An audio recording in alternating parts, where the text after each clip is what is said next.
வணக்கம். நம்ம இப்போ இந்த வீடியோவில் என்ன பார்க்க போகிறோம் அப்படின்னா 11th ஸ்டாண்டர்ட் அக்கௌண்டன்சியில் ஜேர்னல் என்ட்ரிஸ் எப்படி எழுதணுன்றது தான் இப்போ பார்க்க போகிறோம். அண்ட் இது பார்த்தீங்கன்னா எக்ஸசைஸ் ப்ராப்ளம் நம்பர் 8. எஸ், இப்போ ப்ராப்ளம் பார்க்கலாமா? ஓகே, பாருங்கள். Pass journal entries in the books of Sasikumar who is dealing in automobiles 2017 அக்டோபரோட இன்ஃபர்மேஷன் எல்லாம் கொடுத்துருக்காங்க. October 1 commences business with goods 40,000. October 3 cash introduced in the business 60,000. பாருங்கள், கூட்ஸை வச்சும் கமெண்ட்ஸ் பண்ணியிருக்காங்க and கேஷும் வந்து இன்வெஸ்ட் பண்ணியிருக்காங்க. Okay. 4th purchase goods from Arul on credit 70,000. 6th return goods to Arul 10,000. 10th paid cash to Arul on account 60,000. 15th sold goods to Chandar on credit 30,000. 18th Chandar returned goods worth 6,000. 20th received cash from Chandar in full settlement 23,000. 25th paid salary through ECS. Okay, ECS என்பது electronic clearing service. ஓகேவா? through bankல பண்ணுறாங்க 2,000. 30th Sasikumar took for personal use goods worth 10,000. S, இப்போ இந்த ப்ராப்ளம்க்கு Journal போடலாமா? S, பாருங்கள். First வந்து comments business with goods. நார்மலாக business வந்து கமெண்ட்ஸ் பண்ணுறது கேஷ் வச்சு பண்ணலாம், கூட்ஸ் வச்சு பண்ணலாம், அண்ட் வேறு ஏதாவது அசெட் வச்சும் பண்ணலாம். இப்போ நம்ம ப்ரீவியஸாக பார்த்த ப்ராப்ளமில் வெறும் கேஷ் தான் பார்த்துருக்கோம். இப்போ இந்த ப்ராப்ளமில் பார்த்தீங்கன்னா கூட்ஸும் கொடுத்துருக்காங்க. அப்போ கூட்ஸ்ன்னும் போது நமக்கு வந்து ஸ்டாக், ஓகேவா, ஸ்டாக் வாங்கி கொடுத்து பிஸ்னஸ் வந்து கமெண்ட்ஸ் பண்ணியிருக்காங்க. ஓகே, எஸ், பாருங்கள். Stock account debtor to capital account. ஓகேவா? கூட்ஸ் அப்படின்னும் போது நம்ம என்ன சொல்லுவோம்? பர்ச்சேஸ்ன்னு சொல்லுவோம் நார்மலாக. இது வந்து நம்ம கமெண்ட்ஸ் பண்ணுறோம் இல்லையா? அப்போ வந்து பல்காக நம்ம கூட்ஸ் வாங்கி கொடுக்குறோம் அப்படின்னும்போது அதுக்கு பேர் stock. Okay, stock account debtor to capital. இதுவும் கேபிட்டல் தான். கேஷாக போட்டாலும் கேபிட்டல் தான், அசெட்டாக கொடுத்தாலும் அது கேபிட்டல் தான், இந்த மாதிரி கூட்ஸாக கொடுத்தாலும் அதுவும் கேபிட்டல் தான். ஓகேவா? அதனால் stock account debtor to capital அப்படின்னு போட்டிருக்கோம். அடுத்து பாருங்கள், கேஷ் இன்ட்ரடியூஸ்ட் இந்த பிஸ்னஸ் இல்லையா? அப்போ இது நமக்கு நார்மலாக தெரிஞ்சது தான். கேஷு கேபிட்டல் தெரியும் இல்லையா? 2 அக்கௌண்ட் வரும். Cash account debtor to capital account. அப்புறம் purchase goods from Arul on credit. அருள்கிட்ட பர்ச்சேஸ் பண்ணுறோம், ஆனால் கிரெடிட்டில் பர்ச்சேஸ் பண்ணுறோம், கேஷ் கொடுக்கல. அப்போ என்ன வரும்? பர்ச்சேஸ் அக்கௌண்ட் டேட்டா டு அருள். ஓகேவா? பர்ச்சேஸ் பண்ணுறோம், கூட்ஸை பர்ச்சேஸ் பண்ணுறதுனால பர்ச்சேஸ் போடுவோம். ஓகே, பர்ச்சேஸ்ன்றது எக்ஸ்பென்சஸ் நாமினல் அக்கௌண்ட்டாக ட்ரீட் பண்ணி டெபிட் பண்ணுறோம். அண்ட் இதில் இன்னொன்று இன்வால்வ் ஆகிறது அருள். அருள் வந்து பர்சன் பார்த்திங்கன்னா கிவ்வர் இங்கே. அதனால் அருளை வந்து கிரெடிட் பண்ணுறோம் 70,000. Okay, purchase account debtor to அருள்ன்ட்டு. அதுக்கப்புறம் ரிட்டர்ன் கூட்ஸ் டு அருள். அதாவது அருள்கிட்ட பர்ச்சேஸ் பண்ணோம்ல, எவ்வளோ பர்ச்சேஸ் பண்ணோம்? 70,000க்கு பர்ச்சேஸ் பண்ணோம். அதில் எதாவது டிஃபெக்டிவ் இருந்திருக்கலாம், வேறு எதாவது ரீசனாக இருக்கலாம், மிஸ்மேட்ச் இருக்கலாம். அதை மாதிரி ஏதோ ஒன்று வந்து வித்தியாசமாக இருந்ததுனால திரும்பி என்ன பண்ணிட்டோம்? கூட்ஸை வந்து அருள்கே ரிட்டர்ன் கொடுத்துட்டோம். எவ்வளோ வர்த் அப்படின்னு பார்த்தீங்கன்னா 10,000 வர்த் கூட்ஸை வந்து ரிட்டர்ன் பண்ணிட்டோம். அப்போ ரிட்டர்ன் பண்ணோம் அப்படின்னா இங்கே பர்ச்சேஸ் பண்ணோம், பர்ச்சேஸை வந்து ரிட்டர்ன் பண்ணுறோம் அப்படின்னா அதுக்கு பேர் பர்ச்சேஸ் ரிட்டர்ன். ஓகேவா? எப்படி இது நாமினலோ அதே மாதிரி பர்ச்சேஸ் ரிட்டர்னும் நாமினல் தான். ஆனால் பர்ச்சேஸ்க்கு ஆப்போசிட் தான் வந்து பர்ச்சேஸ் ரிட்டர்ன். அப்போ இதை வந்து நம்ம எக்ஸ்பென்சஸாக கன்சிடர் பண்ணுறோம். ஓகே, பர்ச்சேஸ் பண்ணும்போது நம்ம கேஷ் கொடுப்போம் இல்லையா? அப்போ நமக்கு அது ஒரு எக்ஸ்பென்சஸாக இருக்குது. பர்ச்சேஸ் ரிட்டர்ன்னும் போது அந்த அளவுக்கு நம்மக்கிட்ட கேஷ் வந்து ரிட்டர்ன் கொடுத்துடுவாங்க. இது கிரெடிட்டில் பண்ணியிருக்கோம், அது வேறு விஷயம். கேஷில் பண்ணியிருந்தோம் அப்படின்னா நம்மக்கிட்ட வந்து கேஷ் ரிட்டர்ன் வந்துடும். அப்போ நம்ம அதை வந்து இன்கமாக வந்து அதை ட்ரீட் பண்ணுறோம். ஓகே, இதை எக்ஸ்பென்சஸாக பண்ணுற மாதிரி பர்ச்சேஸ் ரிட்டர்னை இன்கமாக பண்ணுவோம். அப்போ இன்கம்னும் போது நாமினல் அக்கௌண்ட்டில் கிரெடிட் பண்ணுவோம். ஓகேவா? யாருக்கு ரிட்டர்ன் பண்ணுறோம் அப்படின்னா அருளுக்கு ரிட்டர்ன் பண்ணுறோம். ஓகே, அப்போ பாருங்கள், Arul account debtor to purchase return. புரிஞ்சிச்சா?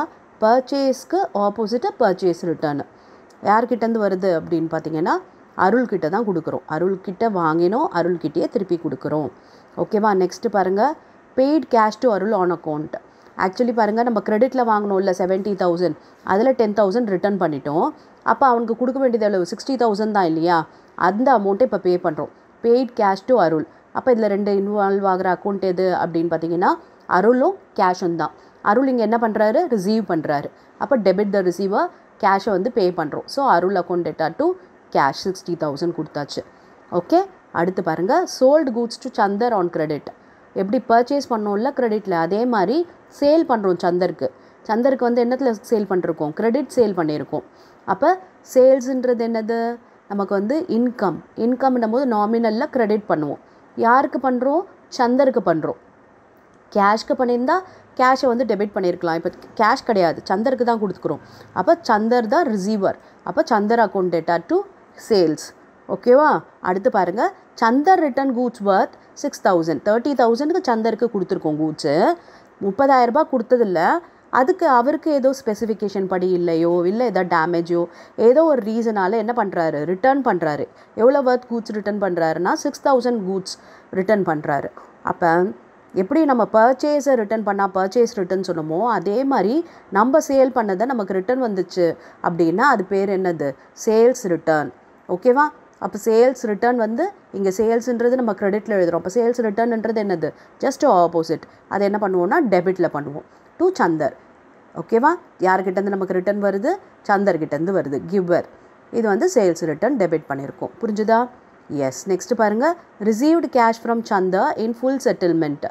என்ன பண்ணிட்டாரு, சந்தர் வந்து ஃபுல் அமௌண்ட் செட்டில் பண்ணிடுறேன் அப்படின்னு சொல்லிட்டு 23,000 கொடுத்துட்டாரு. ஆக்சுவலாக அவருக்கு நம்ம கொடுத்தது எவ்வளோ கிரெடிட்க்கு கொடுத்தோம், கூட்ஸு 30,000 கொடுத்தோம்.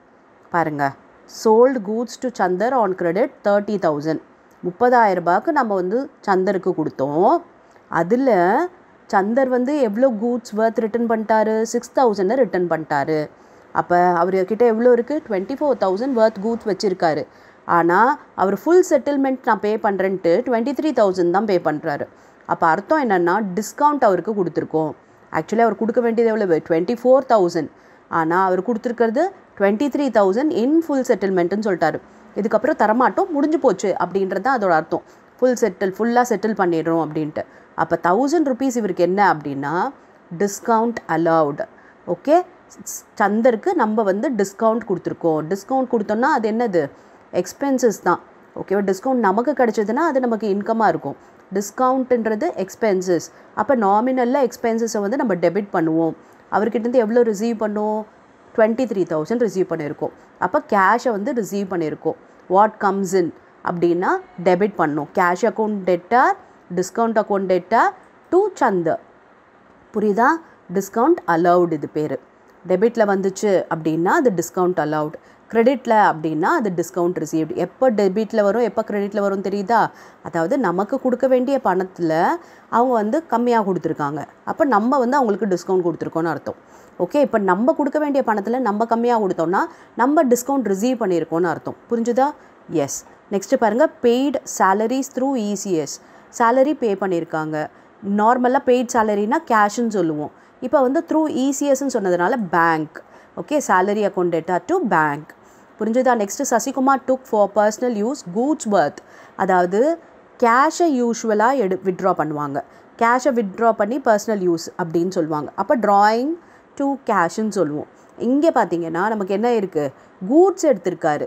நம்மக்கிட்ட இருந்த கூட்ஸில் 10,000 கூட்ஸை வந்து அவர் பர்சனல் யூஸ்க்காக எடுத்திருக்காரு.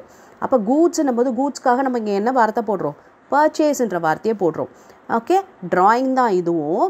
பர்சனல் யூஸ்க்காக எடுத்தால் அதுக்கு பேர் ட்ராயிங். ஆனால் எடுக்கிறது கூட்ஸா கேஷா அப்படின்றதுல இங்கே கூட்ஸ் வர்த் அப்படின்னு சொன்னதுனால நம்ம அதை பர்ச்சேஸ்ன்னு போடுறோம். புரியுதா? இல்லைன்னா கேஷாக எடுத்திருந்தாங்கன்னா இங்கே நம்ம கேஷ்ன்னு போடுவோம். கூட்ஸ் எடுத்ததுனால பர்ச்சேஸ்ன்னு போடுறோம். So drawings account debtor to purchase account. புரிஞ்சுதா? இப்போ ஜர்னல் என்ட்ரிஸ் எப்படி எழுதணுன்ட்டு. எஸ், இப்போ நெக்ஸ்ட் வீடியோவில் வேறு ஒரு ப்ராப்ளம் பார்க்கலாம். Thank you for your patient listening.